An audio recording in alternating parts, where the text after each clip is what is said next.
नमस्कार विद्यार्थी मित्रांनो, मी तुमचे स्वागत करते फिजिक्स ज्ञान मुकेश नायक या यूट्यूब चॅनलवर। आज आपण इयत्ता 12वीचा व्याकरणाचा एक नवीन घटक बघत आहोत। त्याचं नाव आहे प्रयोग। प्रयोग या घटकाचा आपण अभ्यास करण्याआधी आपल्याला एकूण प्रयोगाचे किती प्रकार आहेत ते आपल्याला अभ्यासायचे आहे।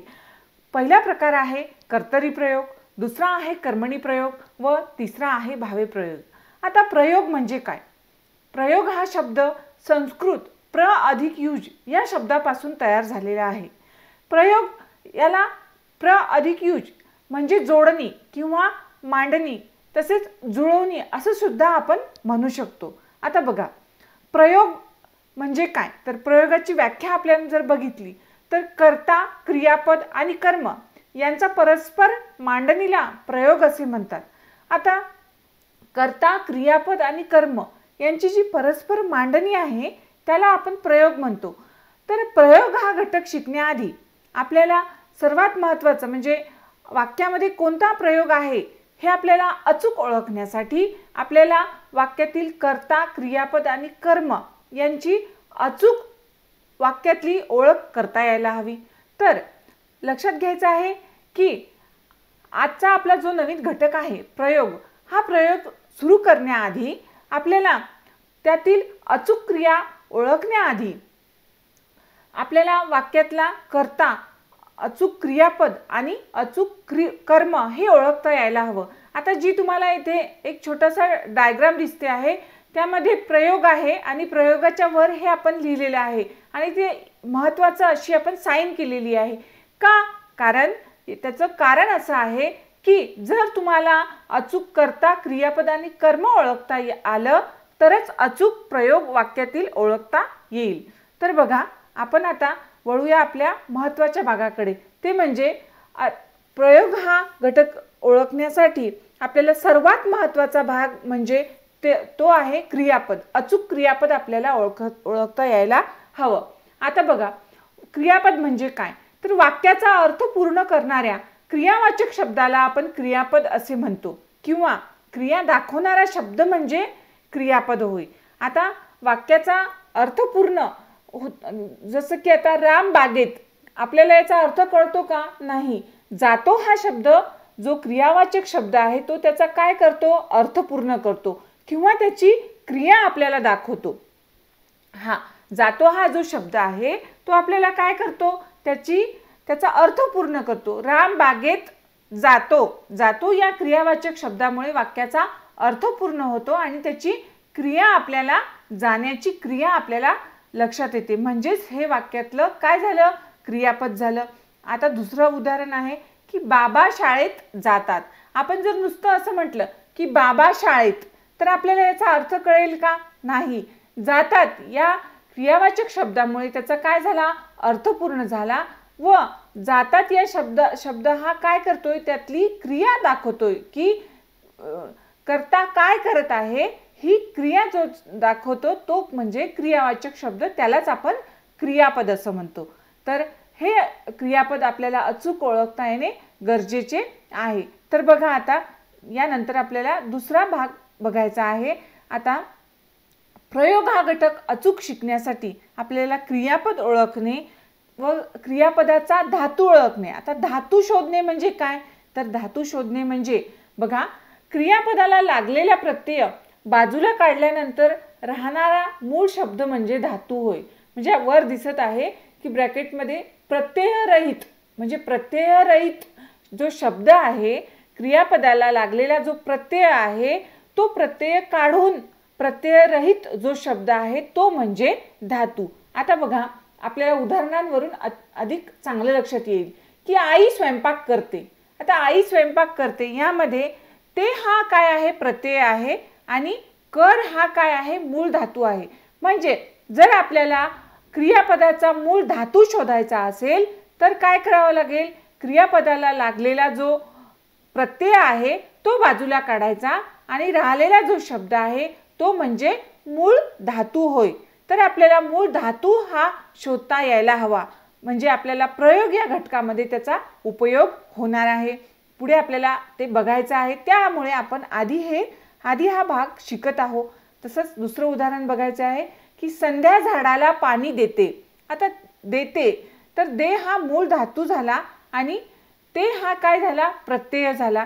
म्हणजे प्रत्ययरहित जो शब्द आहे त्याला आपण धातू असे म्हणतो आणि प्रत्यय काढल्यानंतर जो मूळ शब्द आहे त्यालाच आपण धातू असे म्हणतो. बघा, अशा प्रकारे धातू कसा शोधायचा हे आपण बघितलं. आता लक्षात घ्या, या पुढे आपल्याला बघायचं आहे की वाक्यातला अचूक कर्ता आपल्याला ओळखता यायला हवा. आता अचूक कर्ता म्हणजे काय, तर बघा, क्रियापदाने दर्शवलेली क्रिया करणारा त्यास कर्ता म्हणतात. बघा, आता क्रियापदाने दर्शवलेली क्रिया करणारा जो असतो तो म्हणजे कर्ता होय. आता एखादी क्रिया करतो, जो क्रिया कोण करतो, तर कर्ता करतो. म्हणजे राम आंबा खातो. आता बघा की राम आंबा खातो, तर खाण्याची क्रिया कोणावर होत आहे, म्हणजे खातो कोण, आंबा कोण खातो, तर राम खातो. म्हणजे क्रियापदाने दर्शवलेली क्रिया करणारा कोण आहे, तो आहे राम. म्हणजे क्रियापदाने दर्शवलेली क्रिया करणारा त्यास आपण कर्ता म्हणतो. आपल्याला जो ॲरो इथे दिसत आहे म्हणजे क्रियापदाने जी दाखवलेली क्रिया आहे ती राम करतोय म्हणून तो आहे कर्ता. तर अशी अनेक उदाहरणे आपण बघू शकतो. तर या वाक्यातला कर्ता आहे राम. तर जसं की रामने पेरू खाल्ला, हे या वाक्यातले सुद्धा राम काय आहे, कर्ता आहे. राजाने हुकूम दिला, आता हुकूम देणारा कोण आहे, राजा. मग राजा हा त्या वाक्यातला कर्ता झाला. तर बघायचं आहे, अशी अनेक उदाहरणं आपण बघू शकतो. तर आपण पहिले बघितलं क्रियापद, धातू शोधणे, आता कर्ता, आणि यानंतर आपल्याला शेवटचा भाग बघायचा आहे तो म्हणजे कर्म.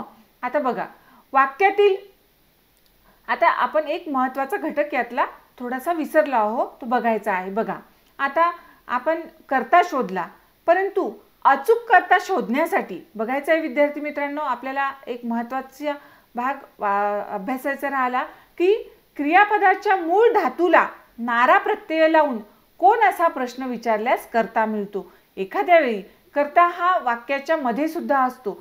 त्यावेळी काय करायचं की क्रियापदाचा जो मूळ धातू आहे त्याला काय करायचं, त्याला नारा प्रत्यय लावून कोण असा प्रश्न विचारायचा, त्यावेळेस आपल्याला अचूक कर्ता मिळतो. म्हणजे आता बघा, क्रियापद काय आहे, खातो, तर त्या क्रियापदाचा मूळ धातूला काय करायचं, नारा हा प्रत्यय लावायचा.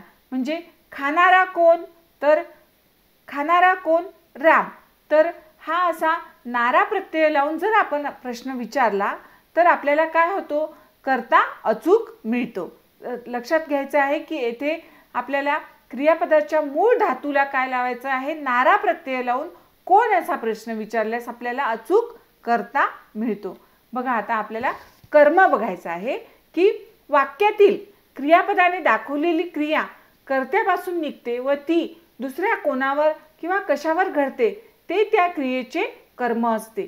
म्हणजे आता वाक्यातील क्रियापदाने दाखवलेली क्रिया कर्त्यापासून निघून ती दुसऱ्या कोणावर किंवा कशावर घडते, तर बघा, जसं की आता क्रियापद काय आहे या वाक्यातलं बघायचं आहे. आपण एक एक गोष्ट बघूया की राधा गोष्ट सांगते. तर आता सांगते हे काय आहे, क्रियापद आहे, आणि कर्ता कोण सांगते, तर राधा गोष्ट सांगते. तर बघा, आता क्रियापदाने जी क्रिया केली ती कर्त्यावर गेली आणि कर्ता जी गोष्ट आपल्याला दाखवतो आहे तर ती कर्त्यापासून निघते व ती दुसऱ्या कोणावर जाऊन कशावर घडते, तर ती गोष्टीवर घडते. तर राधा गोष्ट सांगते. तर या वाक्यातील कर्म कोणतं आहे, गोष्ट. म्हणजे ती क्रिया जी घडत आहे ती गोष्ट या शब्दावर घडत आहे. म्हणजे या वाक्यातील कर्म काय आहे, गोष्ट. तर लक्षात घ्यायचं आहे की जसं की आणखी आपण उदाहरण बघू शकतो की मी निबंध लिहिला. आता निबंध लिहिण्याची क्रिया कोणावर घडत आहे, निबंधावर, निबंध या शब्दावर. लिहिण्याची क्रिया कोणावर घडत आहे, की निबंध या शब्दावर घडत आहे. म्हणून वाक्यातील कर्म काय होईल की मी निबंध लिहिला, या वाक्यातील कर्म काय होईल, निबंध असं कर्म होईल. तर अशी अनेक उदाहरणं आपण बघू शकतो. तर बघा, विद्यार्थी मित्रांनो, आपण प्रयोग या घटकासाठी आवश्यक जो मेन भाग आहे कर्ता, क्रियापद, कर्म आणि धातू ओळखणे हे आपण अभ्यासलेले आहे. ह्या गोष्टी आपण जर अचूक ओळखल्या, अचूक आपल्याला ओळखता आल्या तर आपल्याला वाक्यातील प्रयोग कोणता आहे हे कळणे अतिशय सोपं जाईल. तर आता आपल्याला आपल्या मेन जो मुख्य भाग घटक आहे त्या घटकाकडे वळायचा आहे, तो आहे प्रयोग. आता बघा, प्रयोगाचे एकूण मुख्य 3 प्रकार आहेत. तर पहिला प्रकार आहे कर्तरी प्रयोग, दुसरा आहे कर्मणी प्रयोग व तिसरा आहे भावे प्रयोग. आता आपल्याला पहिला प्रकार बघायचा आहे, त्याचं नाव आहे कर्तरी प्रयोग. पहिला प्रकार आहे कर्तरी प्रयोग. आता कर्तरी प्रयोगामध्ये आपल्याला काय सांगितलेलं आहे लक्षात घ्यायचं आहे की कर्त्याच्या लिंग, वचन व पुरुष यानुसार क्रियापदाच्या रूपात बदल होतो. म्हणजे येथे आपल्याला लक्षात घ्यायचं आहे विद्यार्थी मित्रांनो की कर्तरी प्रयोगाची जी डेफिनेशन आहे ती आपल्याला काय सांगते की कर्त्याच्या लिंग, वचन व पुरुष यानुसार क्रियापदाच्या रूपात बदल होतो. म्हणजे जो कर्ता आहे त्याच्या लिंग, वचन व पुरुष यानुसार क्रियापदाच्या रूपात बदल होतो, त्यालाच कर्तरी प्रयोग असे म्हणतात. आता बघा, दुसरा आहे कर्मणी प्रयोग. आता कर्मणी प्रयोगामध्ये आपल्याला काय सांगितलेलं आहे की पहिल्यामध्ये आपल्याला कर्त्याच्या लिंग, वचन, पुरुष मध्ये बदल केलेला होता. तर कर्मणी प्रयोगामध्ये कर्माच्या लिंग, वचन यानुसार क्रियापदाच्या रूपात बदल होतो, त्यालाच कर्मणी प्रयोग म्हणतात. आणि आता शेवटचा आहे भावे प्रयोग. कर्त्याच्या किंवा कर्माच्या लिंग, वचन यानुसार क्रियापदाच्या रूपात बदल होत नाही. लक्षात घ्यायचं आहे, कर्त्याच्या किंवा कर्माच्या लिंग, वचन यानुसार क्रियापदाच्या रूपात बदल होत नाही, तो झाला भावे प्रयोग. तर विद्यार्थी मित्रांनो, हे 3 प्रकार आहेत. त्यातला पहिला प्रकार आपल्याला अभ्यासायचा आहे, तो आहे कर्तरी प्रयोग. बघा, आता कर्तरी प्रयोग म्हणजे काय हे आपण बघितलं. आणि आणखी चांगलं समजण्यासाठी आपल्याला त्यात खाली काही कृती दिलेल्या आहेत. खालील उदाहरणे वाचून कृती करा. या कृतींवरून आपल्याला अधिक चांगलं लक्षात येईल कर्तरी प्रयोग म्हणजे काय. बघा, आता पहिला 1 नंबरचं जे उदाहरण आहे त्यामध्ये आपल्याला 2 वाक्य दिसत आहेत, अ आणि आ. त्यामध्ये दुसऱ्या वाक्यात क्रियापद बदलण्याचे कारण आपल्याला इथे विचारलेले आहे. आता पहिलं वाक्य काय आहे की समीर चित्र रंगवतो. पहिले वाक्य काय आहे, अ समीर चित्र रंगवतो. दुसरं आहे स्वाती चित्र रंगवते. आता या इथे आपल्याला प्रश्न केलेला आहे की दुसऱ्या वाक्यात क्रियापद बदलण्याचे कारण. आता बघा, आपण निरीक्षण करायचं आहे दोन्ही वाक्याचं. पहिल्या वाक्यामध्ये कर्ता आहे समीर आणि दुसऱ्या वाक्यामध्ये कर्ता आहे स्वाती. तर पहिल्या वाक्यातला कर्ता काय आहे, पुल्लिंगी कर्ता आहे आणि दुसऱ्या वाक्यातला स्त्रीलिंगी कर्ता आहे. तर पहिल्या वाक्यामध्ये समीर चित्र रंगवतो, कर्ता क्रियापद हे कर्त्यानुसार बदललं. तसंच स्वाती चित्र रंगवते, कर्ता बदलल्यामुळे येथे रंगवतोचं रंगवते झालं. लक्षात घ्यायचं आहे, पहिल्या वाक्यामध्ये सुद्धा कर्त्यानुसार क्रियापदामध्ये बदल झाला आणि दुसऱ्या वाक्यामध्ये कर्ता बदलला, त्यामुळे क्रियापदाच्या रूपामध्ये बदल झाला.